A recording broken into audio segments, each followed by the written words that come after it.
This is a live view from the Orion capsule looking back on Earth. The Artemis II crew is moving away from their home planet at about 30,000 kilometers an hour. That's fast enough to cross Canada in less than 10 minutes. For the Canadian on board, the main emotion from the first couple of days has been disbelief.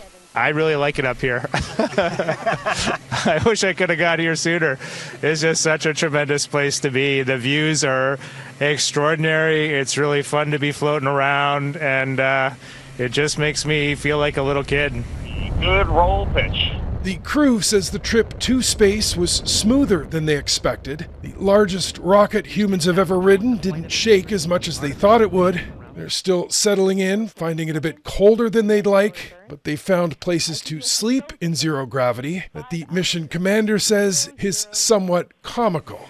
Christina has been sleeping heads down in the middle of the vehicle, kind of like a bat suspended from our docking tunnel.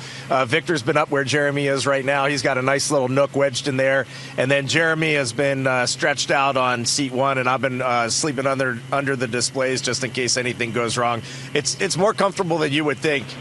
Integrity looks like a good burn. Now, about 20 minutes after firing the engine and setting off for the moon, there was a brief scare. The crew got an alert there was a pressure leak in the cabin. For a moment, they had to consider aborting the mission, but it turned out to be a false alarm. Houston helped us out. They confirmed they were seeing good cabin pressure, as were we on board. And we did the burn, and now we're on our way to the moon, feeling good about Integrity. She's a good ship. Sometimes we don't get it fully right. Now, NASA reports some problems with software and communications, but says nothing has been serious enough to turn around. Open up this hinging door and float on in. One problem they had to fix was the toilet on board. It had a priming issue, one Christina Koch was able to remedy. I'm proud to call myself the space plumber. I like to say that it is probably the most important piece of equipment on board.